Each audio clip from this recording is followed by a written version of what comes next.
Halo, selamat datang kembali di channel Infoin Classroom. Di part sebelumnya, kita sudah sampai di mana Ayano Koji telah menyelesaikan hari pertama ujian khusus. Dan di video ini, kita akan membahas lanjutannya.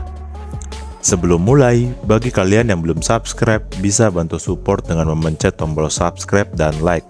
Dan bagi kalian yang udah subscribe, Mimin ucapkan terima kasih. Nggak pakai lama, langsung aja ke storytellingnya. Setelah Ayano Koji menyelesaikan hari pertama ujian khusus, Ayano Koji tidur lebih awal. Dan sekarang waktu menunjukkan pukul 6.30. Ayano Koji bangun diterangi oleh sinar matahari yang terang. Ayano Koji sudah menebak bahwa hari ini cuacanya akan cerah bahkan di dalam tenda. Dedaunan hijau terhampar di depan mata Ayano Koji saat ia pergi keluar tenda. Ayano Koji pun berkata, keputusanku ternyata benar dengan menghindari tempat yang terkena sinar matahari langsung. Menurutnya, meski perlu berjalan sedikit, mendirikan tenda di tempat teduh adalah keputusan yang tepat. Setelah itu, Ayano Koji sarapan dengan makanan portable. Selesai makan, Ayano Koji langsung membersihkan tenda dan menunggu hingga pukul 7 pagi. Dan saat ini sebagian besar siswa sudah bangun dan menunggu ujian dimulai. Dan juga saat ini yang menjadi prioritas Ayano Koji adalah area yang ditunjuk. Tapi jika ada tugas yang di dekat yang muncul, Ayano Koji mempertimbangkan untuk mengambilnya tergantung pada isi dari hadiahnya. Pada pukul 7, sebuah isyarat dikirim ke jam tangan Ayano Koji. Lalu Ayano Koji pun menghidupkan tablet di atas lututnya, dan ia pun memperbarui peta. Lokasi Ayano Koji saat ini adalah D7. Kemana aku akan dipindahkan hari ini? Area yang harus kutuju adalah E8, kata Ayano Koji dalam hati memeriksa peta pada tabletnya. Area yang ditunjuk paling dekat dengan lokasi Ayano Koji. Tanpa menyia-nyiakan 10 detik itu, Ayano Koji mulai untuk berpindah. Di hari pertama, Ayano Koji hanya mengamati keadaan. Tapi di hari kedua dan seterusnya, Ayano Koji berniat akan secara bertahap meningkatkan kecepatannya. Segera setelah Ayano Koji menginjakan kakinya di area yang ditunjuk, pemberitahuan tentang skor tiba di jam tangannya. Ayano Koji memenangkan peringkat pertama dengan cemerlang dan 10 poin diberikan kepadanya. Melihat itu, Ayano Koji merasa ini perkembangan untuk mengejar ketertinggalan pada hari pertamanya. Tapi Ayano Koji juga merasa ini sedikit berlebihan. Selanjutnya, Ayano Koji menilai lebih baik jika ia juga bisa mengambil tugas. Tapi saat ini tidak ada tugas yang bisa diikuti di sekitarnya. Dan meskipun itu dekat, Ayano Koji harus pindah ke B8. Melihat itu, Ayano Koji mempertimbangkan waktu pulang perginya. Tapi ia bertanya-tanya dalam benaknya, apakah yang terbaik adalah dengan melihatnya secara langsung? Ayano Koji berpikir seperti itu karena ia tidak tahu kapan tugas akan muncul. Jadi, ia merasa lebih baik menunggu pembaruan dari waktu ke waktu. Kemudian, pada pukul 9 pagi, area yang ditunjuk diumumkan. Area yang ditunjuk adalah E6. Ayano Koji pun bergegas ke sana dan mendapatkan posisi kedua. Ayano Koji pun memperoleh 5 poin sebagai poin kedatangan. Selanjutnya, area yang ditunjuk ketiga diumumkan pada pukul 13 saat istirahat siang hari adalah F7. Ayano Koji berlari sedikit ke barat daya, dan ia mendapatkan peringkat kedua di area ketiga seperti sebelumnya. Dan Ayano Koji mendapatkan 5 poin juga. Saat Ayano Koji mengejar poin kedatangan, area yang ditunjuk sebagian besar tugas yang muncul di sepanjang jalan adalah ketentuan partisipasi dengan 2 orang atau lebih. Karena itu, Ayano Koji berpikir mungkin banyak siswa yang akan pergi ke sana. Karena itulah, Ayano Koji yang berpartisipasi solo merasa bersyukur. mendapatkan 23 poin pada hari kedua, 26 poin termasuk 3 poin pada hari pertama. Tapi menurut Aenokoji, meskipun ini adalah kemajuan yang bagus, jika grup 3 orang terus mengumpulkan bonus kedatangan, Aenokoji berpikir mereka setidaknya 18 poin akan didapatkan. Bahkan jika Aenokoji memenangkan peringkat teratas, berturut-turut tidak ada perbedaan. Setelah itu, Aenokoji berniat kembali ke area E6 untuk beristirahat dan menunggu tugas yang bisa ia ikuti.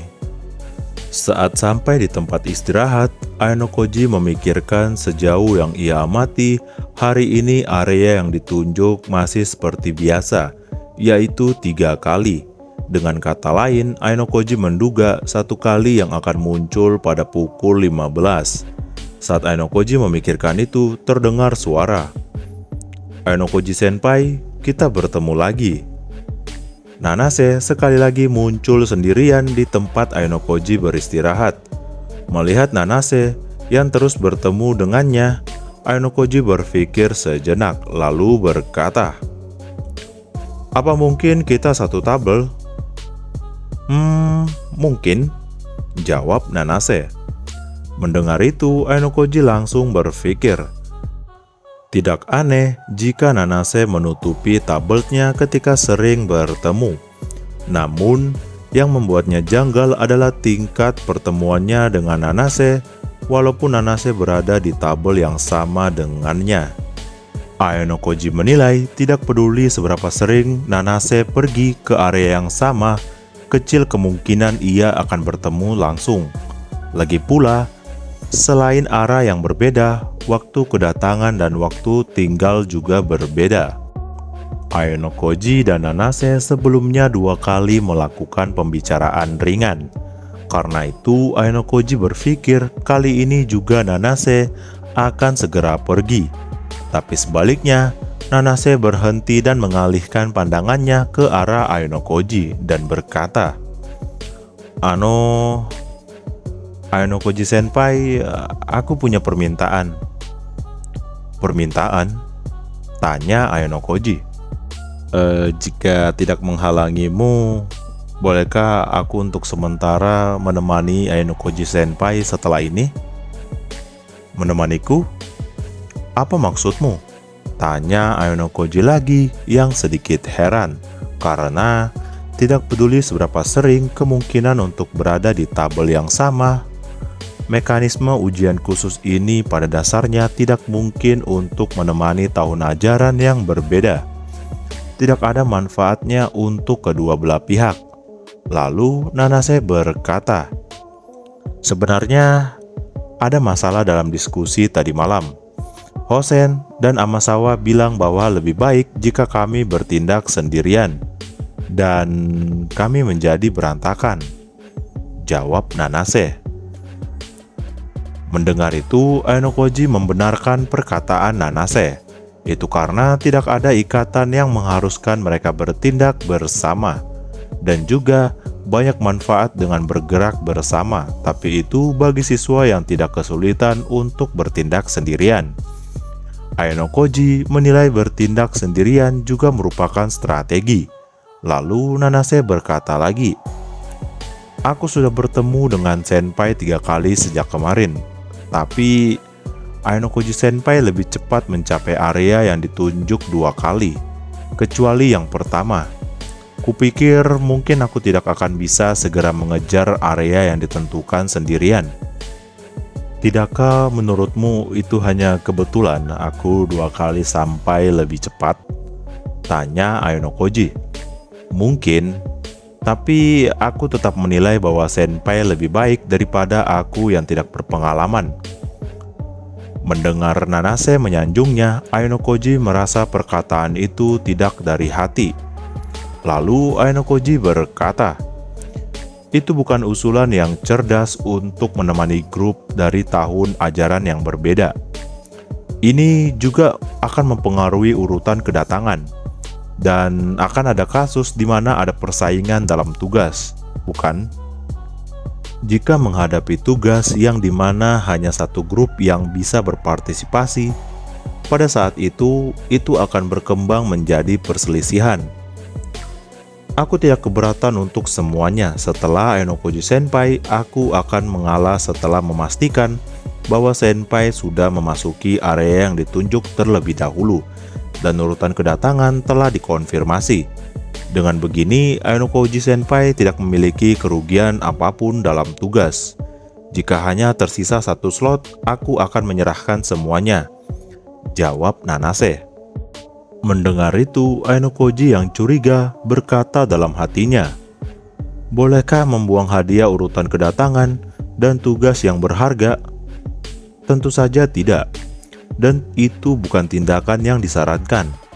Lalu Ainokoji berkata pada Nanase, "Nanase pasti akan mendapatkan skor yang lebih sedikit."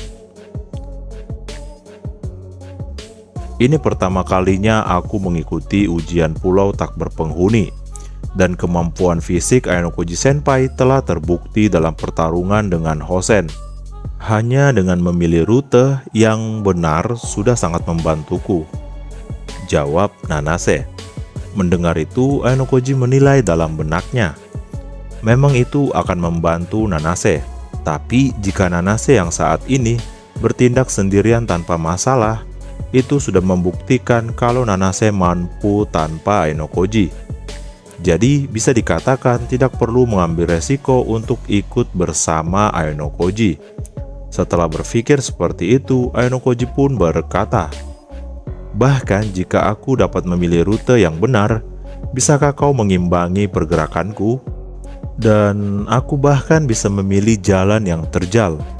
Bisakah kau mengikutinya?" Ainokoji dengan berani mengatakan itu untuk membuat Nanase mengerti. Ainokoji berpikir tanggapan itu bisa mengungkapkan arti dari tindakan aneh Nanase. Namun Nanase tidak mengembalikan kata-kata yang Ainokoji harapkan. Nanase pun berkata, "Aku percaya dengan kekuatan fisikku. Daripada mengganggu, apa Senpai tidak bisa percaya padaku?" Nanase yang mencoba mengeluarkan Ainokoji dari sekolah bersama Hosen dan Amasawa. Ainokoji berpikir memang benar bahwa Nanase bisa dikatakan jauh dari kata bisa dipercaya. Namun setelah Ainokoji menolak Nanase, Nanase bebas untuk mengikutinya semaunya. Ainokoji tidak dalam posisi bisa menolak. Ainokoji juga menilai akan tampak tidak wajar jika dilihat oleh orang lain jika ia dibuntutin dengan cara yang buruk. Ainokoji berpikir seperti itu bukan karena ia memisahkan diri dengan paksa. Ainokoji berpikir itu tidak bisa dihindari kalau ia akan bertemu lagi dengan Nanase di suatu tempat di masa depan. Menilai seperti itu, Ainokoji bertanya-tanya, haruskah ia berpikir bahwa lebih baik membiarkannya mengikutinya dari awal? Setelah berpikir seperti itu, Ainokoji memutuskan dan berkata, "Baiklah, jika Nanase menginginkannya, aku tidak akan keberatan." "Terima kasih," jawab Nanase dengan tersenyum bahagia dan menundukkan kepalanya. Lalu Ainokoji berkata lagi, "Hanya saja, aku hanya harus memastikan bahwa tabel kita benar-benar sama. Apakah boleh?" tanya Ainokoji. "Ya, wajar untuk berpikir bahwa mungkin saja hanya kebetulan area yang ditunjuk sama. Apa yang akan Senpai lakukan setelah ini? Sepertinya masih ada waktu sampai area yang ditunjuk itu muncul," jawab Nanase. Waktu menunjukkan pukul 13.30 dan Ainokoji punya waktu luang lebih dari 1 jam. "Itu benar. Baru saja ada tugas muncul," kata Ainokoji yang melihat beberapa tugas baru telah muncul pada tabletnya. Ainokoji memeriksa tugas di sekitar dan memutuskan kemana harus segera pergi.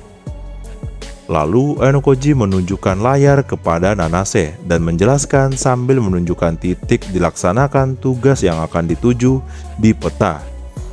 Ainokoji pun berkata, "Sepertinya tugas kuis telah muncul di F8, tepat di bawah kita." Ayo incar itu.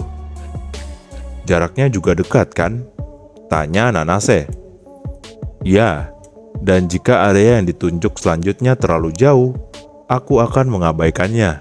Mengatakan itu, Ainokoji ingin menyelesaikan tugas dengan pasti dan mengumpulkan poin. Aku mengerti. Aku akan menemanimu, kata Nanase. Sebenarnya, Ainokoji ingin mengincar tugas angkat besi yang muncul di E5.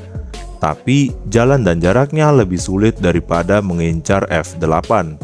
Dan juga Ainokoji ingin memeriksa seberapa jauh Nanase bisa bergerak. Jadi, Ainokoji memutuskan untuk ke F8. Setelah beberapa saat berjalan, Ainokoji berkata, "Seharusnya akan segera terlihat." "Ya," jawab Nanase. Menuju tugas itu, Ainokoji masuk ke area F8 dan terus berjalan sambil memeriksa posisi dengan satu tangan memegang tablet. Lalu tiba-tiba Nanase berkata, "Ngomong-ngomong, Senpai, rintangan dari tugas yang Senpai coba tantang tampaknya agak tinggi." Memang benar, ada banyak bagian yang tidak bisa dibaca dalam kuis, jawab Ainokoji, yang mana tugas kuis adalah mekanisme di mana satu tugas dipilih dari beberapa gender. Siapapun bisa dengan mudah berpartisipasi, karena tugas kuis memiliki format 4 pilihan. Tapi sulit untuk menang kecuali jika siswa bisa menyelesaikan soal di bidang sastra dan sains dengan seimbang. Dan ketentuan partisipasi adalah untuk semua anggota grup. Hingga 12 grup bisa berpartisipasi. Jadi bisa dibilang semakin banyak orang dalam grup, semakin banyak otak yang ada akan menguntungkan. Lalu Ainokoji pun berkata, "Tapi tergantung pada genrenya. Harusnya masih ada cukup peluang." Mungkin itu benar, tapi apa sebenarnya Senpai ingin menantang tugas di E5? Tanya Nanase. Memang benar, itu adalah pilihanku. Tapi jujur saja, itu 50-50. Tak ada gunanya jika kau peduli. Kuharap begitu, tapi karena aku sendiri yang sudah seenaknya mengikuti, jadi tolong buat pilihan yang sama seperti biasanya ya, kata Nanase. Tidak perlu diingatkan, kalau soal hadiah, kuis ini lebih baik, jawab Ainokoji, yang mengetahui hadiahnya adalah 8 poin untuk peringkat pertama, dan 4 poin untuk peringkat kedua, dan 2 poin untuk peringkat ketiga. Selain itu, hadiah akan diberikan sesuai dengan jumlah orang di grup saat ini. Siswa bisa memilih dari daftar untuk mendapatkan makanan dan air. Karena itulah, Ainokoji menilai tugas ini sempurna untuk mengisi kembali apa yang ia konsumsi kemarin dan hari ini. Setelah itu, Ainokoji dan Nanase tiba di posisi di mana keduanya bisa melihat tugas kuis. Ainokoji melihat sejumlah orang telah berkumpul, dan suara terdengar dari telinganya. "Oh, Ainokoji, ada hingga 3 grup tersisa, jadi cepatlah mendaftar." Menyadari keberadaan Ainokoji, teman sekelasnya Sudo memanggil Ainokoji dengan berteriak. Lalu Ainokoji berkata pada Nanase, "Sepertinya begitu. Ayo cepat ke sana." Nanase menjawab dengan mengangguk, dan keduanya pun bergegas mendekati tugas untuk menyelesaikan pendaftaran. Saat Ainokoji sampai, ia melihat Ike yang menunggu dimulainya kuis dari kejauhan. Tapi Ainokoji tidak melihat ada senyuman di wajahnya. Ainokoji menemukan bahwa dia melamun melihat ke suatu tempat di atas. Dan juga Hondo yang satu grup juga menghabiskan waktu sendirian, seolah kesulitan untuk berbicara. Melihat itu, Ainokoji yang sebelumnya menilai bahwa daya tarik terbesar dari grup Sudo adalah kerjasama tim yang berasal dari persahabatan yang baik. Tapi sebaliknya, yang Ainokoji lihat sedikit meragukan. Lalu Ainokoji pun berkata, "Apa kalian dalam kondisi yang baik?" Tanyanya pada Sudo, satu-satunya orang yang antusias. Lalu Sudo pun berkata, "Skornya bagus. Hari ini aku mendapatkan peringkat ketiga di area yang ditunjuk sekali. Dan aku mendapatkan peringkat pertama 2 kali dalam tugas. Aku tidak bisa berpartisipasi karena telat datang. Tapi aku lihat kau mendapatkan peringkat pertama dalam pengukuran kekuatan cengkraman. Itu luar biasa," kata Ainokoji. "Geuh, jadi kamu juga berniat untuk berpartisipasi? Jika kau tidak ceroboh, itu bisa jadi pertandingan yang seru." Mengatakan itu, Sudo menunjukkan gerakan untuk menyekat keringatnya di dahinya dengan sedikit reaksi berlebihan. Lalu Ainokoji pun berkata, "Bagaimana dengan grupmu? Apakah ada masalah?" "Ya, sepertinya air kami akan kehabisan lebih cepat dari yang kami rencanakan. Aku merasa seperti sedikit terlalu banyak menggunakannya." Mendengar itu, Ainokoji menilai itu efek merugikan dari pertarungan dengan kecepatan penuh di hari pertama dan hari kedua. Tapi Sudo berkata lagi, "Tapi aku bersyukur bisa mendapatkan hadiah dari tugas. Tidak apa-apa untuk saat ini." Setelah mengatakan itu, Sudo berbicara dengan wajah yang agak sulit. Hanya saja si Ike itu tampaknya sedikit murung. "Alasannya?" tanya Ainokoji. "Entah, dia bertingkah agak aneh sebelum ujian dan menutupinya dengan mengatakan kalau tidak apa-apa." Seperti dugaan Ainokoji, ia menduga masalah dengan Shinohara masih sangat membekas pada Ike. Lebih dari separuh hari telah berlalu sejak ujian di pulau tak berpenghuni dimulai. Sementara itu, Shinohara yang ada di dalam pikiran Ike sedang berbagi waktu yang sama dengan saingannya, yaitu Komiya. Memikirkan itu, Ainokoji merasa tidak mengherankan jika Ike sangat khawatir. Lalu Ainokoji pun berkata pada Sudo, "Aku penasaran dengan itu. Tapi tugas adalah tugas. Jika 3 orang bekerja sama untuk menantangnya, tidak sulit untuk mendapatkan peringkat teratas." "Oh, dan kau sendiri kan, Ainokoji? Apa kau sanggup?" tanya Sudo. "Ya, itu tergantung apakah genre yang terpilih adalah yang aku kuasai." Setelah Ainokoji mengatakan itu, tiba-tiba Sudo menyadari keberadaan Nanase yang berdiri di samping Ainokoji dan mengalihkan pandangannya. Lalu Sudo berkata, "Ngomong-ngomong, kau tahun pertama kan? Aku lupa siapa namamu." "Namaku Nanase, Sudo Senpai."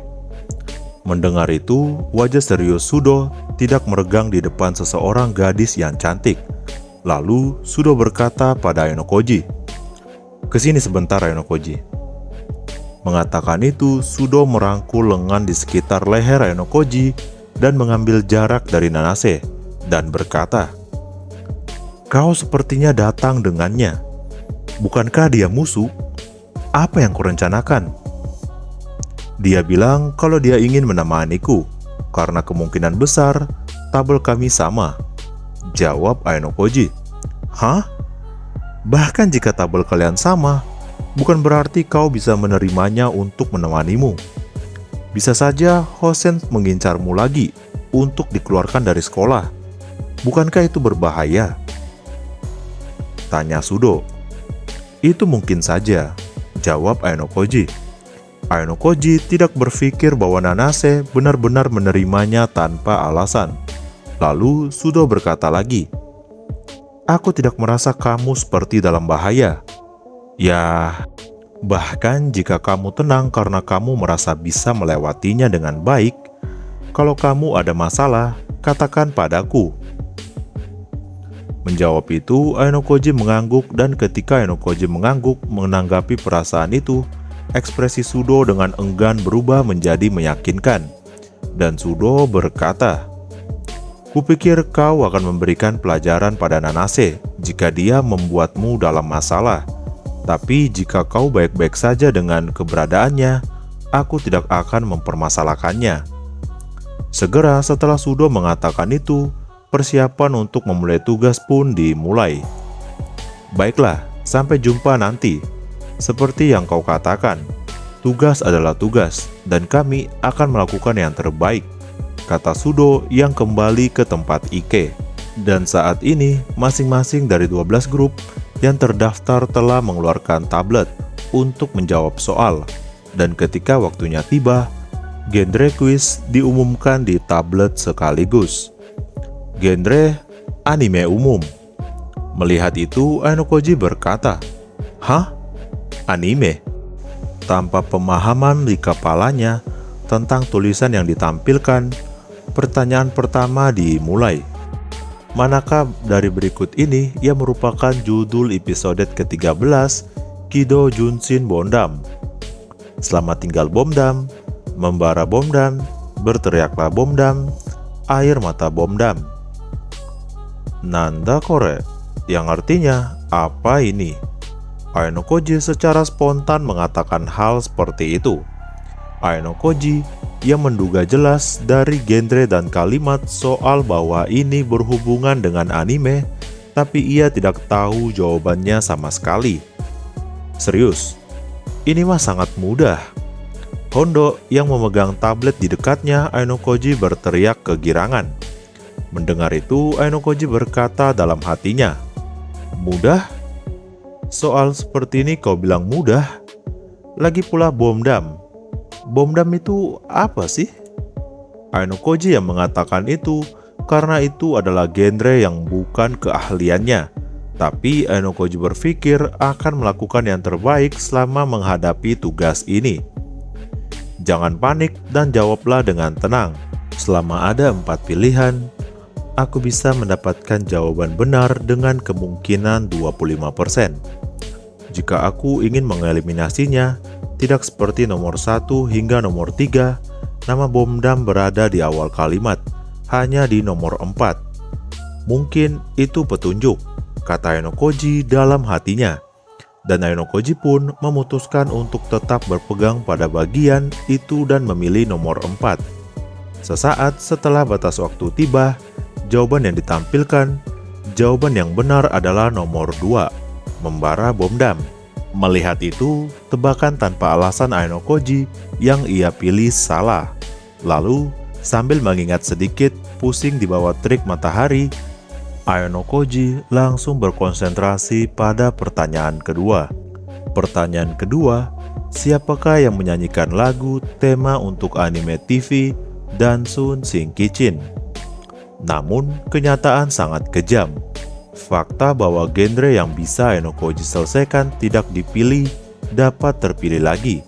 Dan Ainokoji juga tidak tahu jawaban untuk pertanyaan kedua. Ia merasa semua jawabannya terlihat sama. Dan saat ini Ainokoji menyadari bahwa hanya membuang-buang waktu untuk berpartisipasi dalam tugas ini. Ainokoji terus mengharapkan keajaiban dari 4 pilihan akan benar, dan terus menekan angka yang kuanggap benar. Setelah menyelesaikan 20 pertanyaan dalam 10 menit, Ainokoji dengan diam-diam menutup tablet. Jumlah jawaban yang berhasil Ainokoji tebak adalah 4. Dan yang menempati peringkat pertama adalah grup Sudo. Tingkat jawaban benar adalah 95%. Ainokoji menilai soal seperti ini bagi Ike dan Hondo itu sangat mudah. Tapi hanya kemampuan akademik dan kemampuan fisik sederhana, tapi juga berbagi ilmu yang bermanfaat. Dengan begitu, apa yang dikatakan Cabashira mengenai keseimbangan dalam grup itu benar adanya. Saat Ainokoji memikirkan itu, Nanase berkata, "Itu semua soal yang sulit ya," kata Nanase. Rasio jawaban benar Nanase adalah 25%, yang hampir setara dengan Ainokoji. Singkatnya, dapat dikatakan bahwa Nanase juga hampir tidak mengetahui tentang anime. "Kita berhasil, Kanji." Sudo dari grup yang sama mengatakan itu dan meminta Tos untuk berbagi kegembiraan dengan Ike dan Hondo. "Oh, Namun, Ike menjawab tanpa ceria di wajahnya dan menyentuh tos tangan Sudo dan Hondo. Ayanokoji sedikit khawatir ketika melihat pemandangan seperti itu, dan Ayanokoji bertanya-tanya apakah ia harus memberitahu Sudo tentang masalah Ike. Ayanokoji menilai, walaupun sudah kedua kalinya bertemu, termasuk kali ini, tidak ada jaminan ia akan bertemu lagi di masa depan. Ayanokoji merasa jika selama ujian, Ike mengetahui bahwa misalnya Shinohara dan Komiya telah berpacaran atau memiliki hubungan dekat, bisa diperkirakan dia akan sangat marah. Tapi, masih ada pertanyaan kuat dalam benak Ayanokoji. Apakah Sudo orang yang tepat untuk mendukungnya? Sudo menunjukkan pertumbuhan yang luar biasa dalam hal kemampuan akademik, aspek atletik, dan mentalitas. Tapi, apakah dia dapat memberikan kepedulian yang halus atau tidak adalah masalah lain, kata Ayanokoji dalam hatinya. Melihat Ayanokoji yang terdiam, Nanase berkata, "Apa ada yang salah?" Nanase yang menganggap setelah tugas selesai, tidak ada gunanya tinggal di sini, dengan penasaran bertanya kepada Ayanokoji, "Apa ada yang menjanggal tentang grup Sudo Senpai?" Nanase yang mengamati Ayanokoji secara mendetail, secara akurat menunjukkan masalahnya. Karena Nanase tidak tahu apa-apa, seperti apa kau melihat grup Sudo? Bahkan jika aku bertanya seperti itu, hanya yang mengenal Sudo yang akan tahu, jawab Ayanokoji. Itu benar. Kalau begitu, bisakah Senpai memberitahuku tentang grup mereka? Tanya Nanase. Ike Kanji yang ada di sebelah kiri Sudo dan Hondo Ryontaro yang ada di sebelah kanannya. Keduanya adalah tipe yang biasanya melakukan hal-hal bodoh menonjol dengan buruk. Harus kukatakan mereka adalah orang yang suka ikut campur. Tapi mereka juga yang membuat mood mekar di dalam kelas. Mengatakan itu, Ayanokoji menjelaskan dengan cara yang mudah dipahami dengan berkata seperti itu. Lalu Ayanokoji berkata lagi, "Aku masih khawatir karena mereka bukan grup yang pandai belajar. Tapi Sudo memiliki kekuatan fisik dan pengalaman berkemah Ike, cocok untuk di pulau tak berpenghuni. Untuk Hondo, benar, dia lincah." Mengatakan itu, Ayanokoji menilai itu bukan kombinasi yang buruk. Jika Ayanokoji menganggapnya untuk menjalani ujian khusus yang menyenangkan dan damai. Lalu Nanase berkata, "Nama mereka Ike Senpai dan Hondo Senpai ya? Entah bagaimana Ike Senpai sepertinya tidak terlihat ceria. Apakah dia sakit?"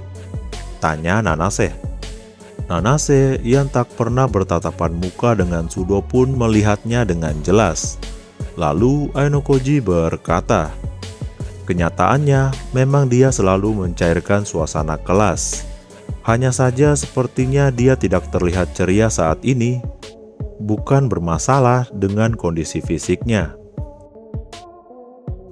Dengan kata lain, itulah yang Ayanokoji Senpai khawatirkan? Tanya Nanase. Mendengar itu, Ayanokoji menilai jika ia sudah bicara sejauh ini, Nanase mungkin sudah bisa menebaknya. Dan Ayanokoji pun berkata, "Ya, kurang lebih begitu.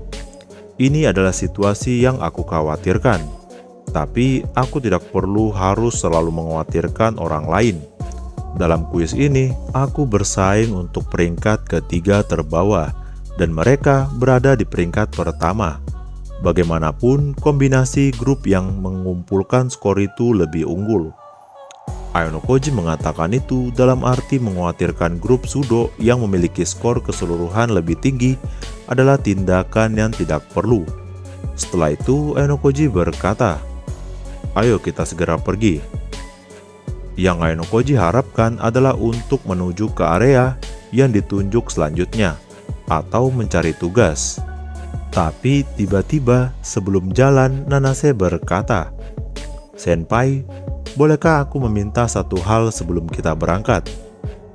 Mengatakan itu, Nanase memutar badan dan menatap Ainokoji dan berkata lagi, "Sekali lagi aku ingin mengatakan, tolong pilih rute ideal untuk Ainokoji Senpai tanpa perlu mempertimbangkan keberadaanku sama sekali." Aku juga akan mengatakannya sekali lagi. Kau tidak perlu khawatir karena aku tidak mempertimbangkan keberadaan Nanase.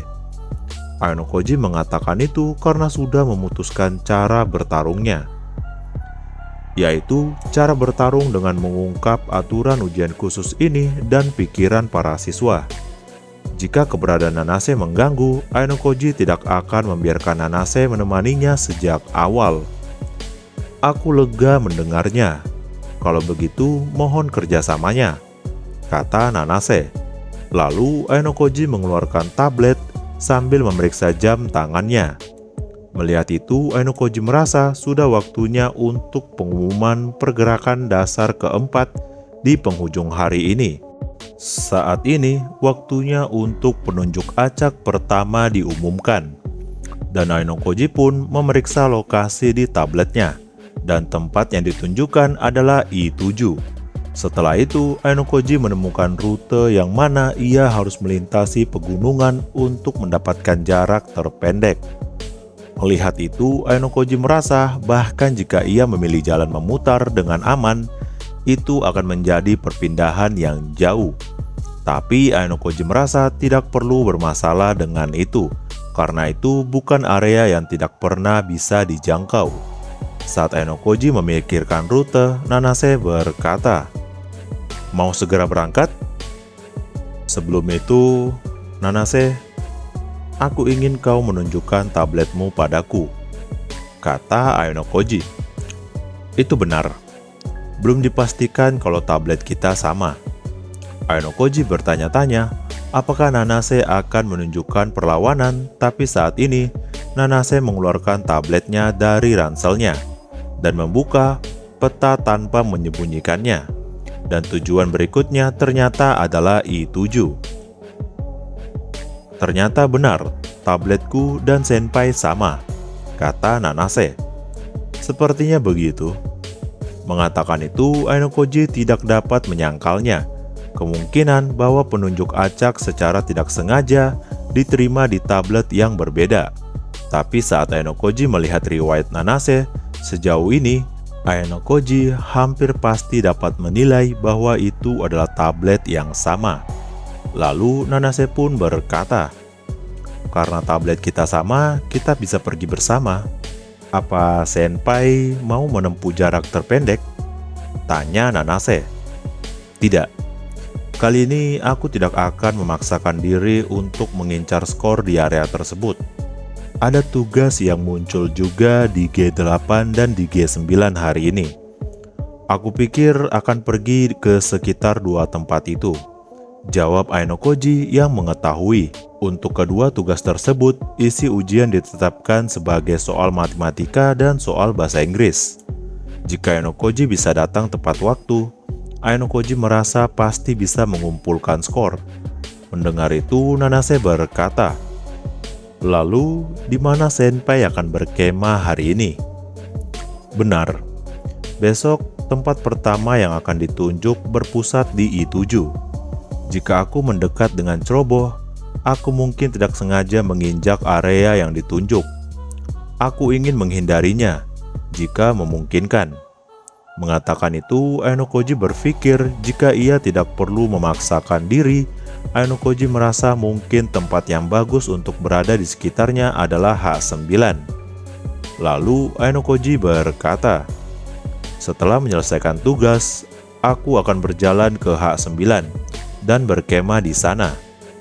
Setelah mendengar penjelasan Ainokoji, Nanase mengangguk dan menerimanya tanpa mengeluh. Lalu Ainokoji dan Nanase berjalan pergi. Tapi sesaat baru berjalan pergi, suara datang dari belakang. "Oi Ainokoji, kau bilang kau akan berkemah di H9 sekarang." Sudo memanggilnya di saat Ainokoji mencoba untuk pindah setelah menyelesaikan tugas. "Memangnya ada apa dengan itu?" tanya Ainokoji. "Tidak, Area yang ditunjuk kami selanjutnya adalah H9. Kemana kamu akan pergi setelah ini? Untuk saat ini, aku akan ke G8 dan ke G9 untuk mengambil matematika dan bahasa Inggris, jawab Aenokoji. Itu sesuatu yang benar-benar kami hindari. Mengatakan itu, Sudo berguma seperti menggaruk kepalanya.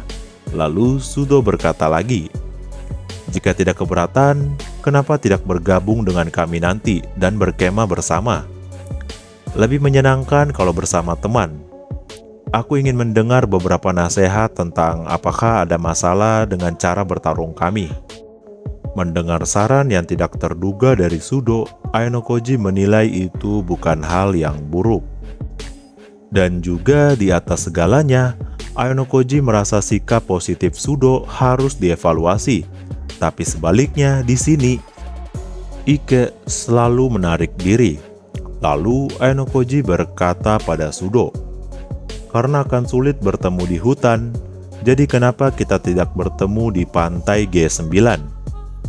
Oke, bagaimana dengan waktunya?" tanya Sudo. "Kami sendiri sudah dekat tujuan. Bagaimana kalau pukul 17.30? Oke, pukul 17.30 di pantai G9, jawab Sudo. Lalu, Sudo dan lainnya bergerak ke arah yang berbeda untuk menghadapi tugas yang berbeda dari Aenokoji dan Nanase. Setelah itu, Aenokoji berkata pada Nanase, "Aku akan menghabiskan waktu dengan grup itu hari ini. Apakah ada masalah dengan Nanase?" Mengatakan itu, Aenokoji yakin Nanase tidak perlu enggan menghabiskan waktu dengan grup yang isinya pria semua. "Aku tidak apa-apa, sebaliknya, kupikir itu kesempatan bagus untuk berbicara," jawab Nanase. Mendengar itu, Aenokoji menilai Nanase menerima itu sebagai keuntungan, dan waktu pun berlalu. Saat ini sekitar pukul 5:30 sore, Sudo dan yang lainnya menginjakan kaki di area yang ditunjukkan di H9, mendatangi Aenokoji dan Nanase yang sedang menunggu di pinggir pantai. Dan Aenokoji pun berkata pada Sudo, "Bagaimana hasilnya?" Tidak bagus." Setelah itu, ada tugas baru muncul dan aku mencoba 3 tugas. Tapi 1 berada di peringkat 3 dan 2 lainnya memiliki tingkat persaingan yang tidak biasa. Jadi aku bahkan tidak bisa berpartisipasi. Mengatakan itu, Sudo mendecikkan lidahnya merasa kesal sambil mengambil sedikit nafas. Lalu Aenokoji pun berkata, "Baru di penghujung hari kedua, jangan terlalu dipikirkan." Setelah mengatakan itu, Aenokoji yang melihat keadaan grup Sudo, Aenokoji menilainya, meski Sudo mengumpulkan skor dengan penuh semangat, seperti yang dikatakan Sudo sendiri, Aenokoji merasa kecepatan Sudo dalam bergerak sedikit terlalu cepat. Berpikir seperti itu, Aenokoji bersyukur bahwa Sudo yang percaya diri dengan staminanya dapat menarik Ike yang tanpa ambisi. Tapi menurut Aenokoji, kecepatan yang sama tidak akan bertahan selamanya, terutama Hondo. Aenokoji melihat Hondo penuh dengan luka dan sesak nafas. Tapi yang saat ini Aenokoji lihat tidak ada keluhan yang muncul. Jadi dapat dikatakan bahwa Hondo dalam keadaan tidak bermasalah dan menerimanya. Saat Aenokoji memikirkan itu, Sudo berkata, "Untuk sekarang, mau berkemah di mana? Kanji, punya ide?"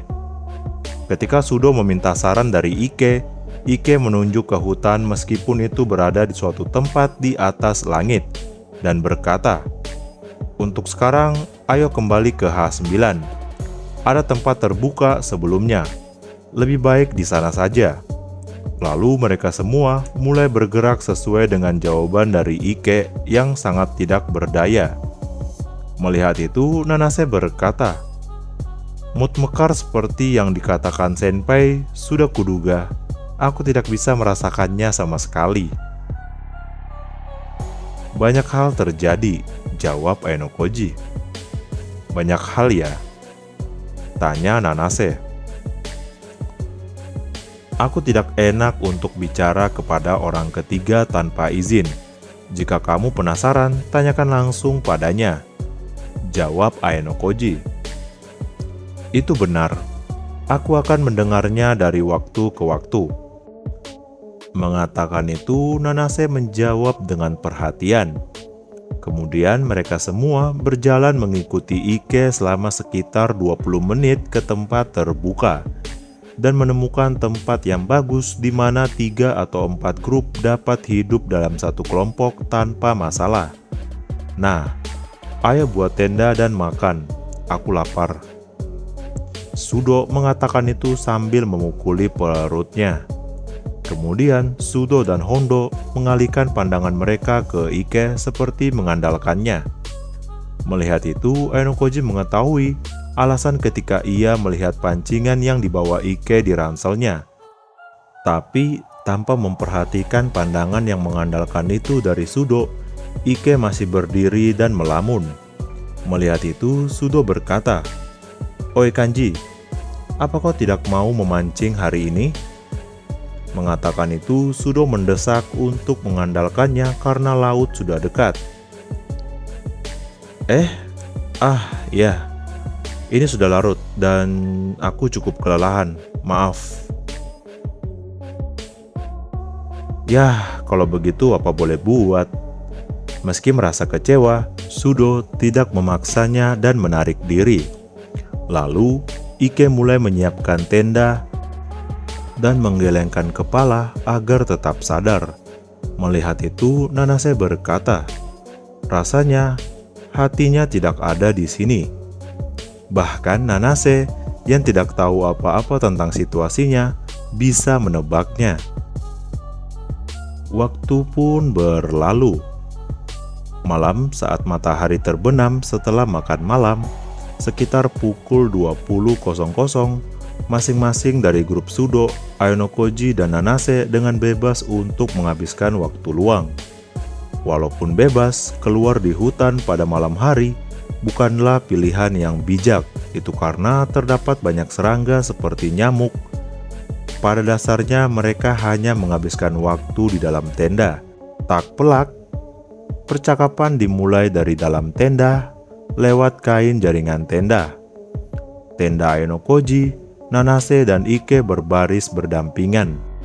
Dengan Hondo di depan, Nanase dan sosok Sudo di sebelahnya. Mungkin merasa menyenangkan berbicara dengan gadis. Pada kesempatan ini, Hondo yang berbadan lebih besar dari siapapun berbicara dengan Nanase. Nanase-chan itu dari kelas D toh? Kamu sama sekali tidak terlihat seperti itu. Tidak kok. Aku bukan orang yang sangat mampu, jadi sepertinya masuk akal bagiku untuk berada di kelas D kan? Jawab Nanase. Aku tidak melihatnya seperti itu. Maksudku, kamilah orang-orang yang tidak mampu. Mengatakan itu, Hondo tertawa sendiri seolah itu lucu. Tapi Sudo berbaring dan melihat ke langit-langit tenda tanpa mencoba berpartisipasi dalam percakapan dengan tatapan kaku. Sebaliknya, Aenokoji tidak bisa melihat sosok Ike, tapi dia tidak bisa berpartisipasi dalam percakapan dengan sungguh-sungguh. Hanya terkadang seolah-olah membahas percakapan. Hondo yang merasa seperti itu juga berkata, rasanya kok kurang seru. Kanji dan Ken juga. Kalian kenapa sih? Aku tidak apa-apa kok. Tapi Ryotaro, berhentilah mempercayai Nanase. Jawab Sudo. Hah? Apa maksudnya itu? Mengatakan itu, Hondo memandang Sudo sambil menempelkan wajahnya ke kain jaringan. Hondo tidak mengerti Sudo yang bersikap seperti itu pada kohainya yang imut. Jadi, dia mengatakan itu. Lalu Sudo menjawab, bukan apa-apa. Aku hanya mengatakan faktanya padamu. Aku tidak mengerti. Mendengar percakapan Sudo dan Hondo, Nanase berkata, tidak apa-apa Hondo Senpai. Aku dulu pernah melakukan sesuatu yang tidak sopan kepada Sudo Senpai. Tidak sopan? Apa bukan Ken yang melakukan pelecehan seksual terhadap Nanase-chan? Tanya Hondo. Mana mungkin aku melakukan hal seperti itu, jawab Sudo. Hondo pun percaya setelah mendengar bantahan langsung dari Sudo, lalu berkata lagi, "Ya, memang benar kamu ada rasa dengan Horikita. Jadi, apa yang sebenarnya terjadi?" "Kau tidak perlu tahu itu," jawab Sudo sambil Sudo membelakangi pintu masuk. Melihat sikap Sudo seperti itu, Ainokoji berpikir alasannya karena Hosen Kozomi dari kelas D tahun pertama berurusan dengan Horikita yang disukai Sudo, dan Nanase lah orang yang bekerja sama dengan Hosen itu. Jadi menurut Ainokoji, wajar bagi Sudo yang tahu mendetail tentang itu mewaspadai Nanase. Mendengar jawaban dari Sudo seperti itu, Hondo berkata, "Ya, tidak apa-apa. Kanji adalah kanji, dan dia selalu bersemangat, kan?" tanya Hondo. "Oh, aku seperti biasa kok," jawab Ike. Hondo mengatakan seperti itu seperti ingin mengangkat Ike menjadi topik pembicaraan. Lalu Hondo berkata lagi, "Kau tidak biasa sama sekali. Aku akan mengatakannya sekarang. Kau bertingkah aneh sejak sebelum ujian, kan?" "Aku juga setuju dengan itu. Kau biasanya bersemangat sepanjang waktu." Mengatakan itu, Sudo juga mengubah postur tubuhnya karena tertarik dengan masalah ini dan memalingkan wajahnya ke sisi pintu masuk. "Kenapa sih kalian berdua? Soalnya ini ujian di pulau tak berpenghuni, kan? Makanya aku gugup karena mungkin aku akan dikeluarkan dari sekolah," jawab Ike. "Apanya yang gugup? Bukankah kau bersemangat ketika mendengar tentang ujian di pulau tak berpenghuni?" kata Sudo. Ike yang memiliki pengalaman berkemah memainkan peran tertentu dalam ujian di pulau tak berpenghuni tahun lalu. Teman baik yang mengetahuinya dengan baik tidak bisa dengan mudah ditipunya. "Sudah kubilang, soal itu," jawab Ike. Melihat Ike yang tidak bisa menjawab, Nanase mengalihkan pandangannya ke arah tenda dan membuka mulutnya. "Aku baru bertemu dengan Senpai, tapi aku juga merasa kalau Senpai seperti tidak bersemangat." Mendengar itu dari Nanase, Ike berkata meminta pendapat dari Ainokoji yang sejauh ini mendengarkan. "Bagaimana menurutmu, Ainokoji?" Ainokoji yang diminta pendapatnya merasa akan lebih alami melihat alur pembicaraan jika ia menjawab setuju dengan setuju di sini. Lalu Ainokoji berkata, "Aku juga sedikit merasa begitu saat kau bergabung hari ini." "Tuh kan, kami berempat tahu kalau kamu tidak bersemangat," kata Hondo. Lalu Nanase pun berkata juga, "Aku dengar dari Ainokoji Senpai kalau Ike Senpai dan Hondo Senpai adalah mod mekar. Tapi Ike Senpai seperti melihat di suatu tempat di atas langit dari awal sampai akhir. Apakah ada masalah?" Ike yang mendengar kata-kata itu dari Nanase yang tidak tahu apa-apa terkejut, dan Ike pun berkata, "Itu bagaimana ya?" Ike dengan putus asa mencoba memilih kata-kata untuk diucapkan. "Ada apa? Jika kau ada masalah, katakan saja," kata Sudo. "Itu bukan masalah besar, kan?" tanya Hondo. Mengatakan itu, kedua sahabat dan teman dekat itu seperti merasa bahwa masalah Ike hanyalah sepele. Karena itu, keduanya mencoba menarik masalah Ike. Tapi yang melihat itu menilai itu malah membuat mulut Ike semakin berat untuk berbicara. Lalu Ike pun berkata, "Bukan apa-apa kok. Mungkin Senpai perlu waktu untuk berpikir." Nanase yang sedang melihat situasinya di sebelah berkata pelan kepada Sudo dan Hondo. Sesaat Sudo menunjukkan wajah yang kesal, tapi ia menyadari ketika dia melihat wajah bermasalah dari Ike di sebelah Nanase. Lalu Hondo berkata, Nanase-chan tidak perlu menunggu. Ini benar-benar bukan masalah yang besar. Mungkin terlalu dini untuk memutuskannya. Ayo kita tunggu, Ryotaro, kata Sudo yang telah menyadari bahwa itu bukan masalah kecil. Ya, oke lah. Ayanokoji yang mengetahui Sudo tidak memiliki keahlian membaca suasana, tapi sebaliknya di sini Sudo dapat membaca suasana. Ayanokoji menilai ini sebagai hasil dari pembelajaran dari Horikita. Setelah hampir 10 menit keheningan, Ike mulai berbicara seolah-olah dia telah memutuskan. Sebenarnya, ada seseorang gadis yang sudah lama aku incar. Sudo dan Hondo yang mendengar itu secara bersamaan terkejut. Dan kemudian, Hondo yang sangat bersemangat berkata karena merasa bahwa topik yang menarik telah diucapkan. Apa itu? Itu apa? Siapa? Mari kita tunggu sampai Ike yang berbicara. Mengatakan itu, Nanase dengan lembut menghentikan Hondo yang mencoba mendengarkan dengan penuh semangat. Tapi kan topik pembicaraan seperti ini membuatmu bersemangat, jawab Hondo. Bisa tidak menunggu dengan tenang sampai Ike Senpai berbicara? Bukankah lebih penting kondisinya saat ini daripada tentang siapa yang dia sukai? Apa aku salah? Mengatakan itu, Nanase menghentikan semangat Hondo dengan suara yang tenang dan kuat. Mungkin itu benar, jawab Hondo sambil menggaruk belakang kepalanya seolah menyadari kebodohannya hingga ditegur oleh kohainya. Lalu, beberapa saat Ike berkata, gadis yang kusukai itu. Melihat ekspresi dua anak laki-laki yang mendengarkan cerita ini, Ayanokoji membayangkan dalam hatinya apa yang dipikirkan Sudo dan Hondo. Pasti telah membesar-besarkan imajinasi mereka di benak mereka. Apakah dari tahun ajaran yang sama atau senpai atau kohai? Kalau dari tahun ajaran yang sama, apakah di kelas yang sama atau beda kelas?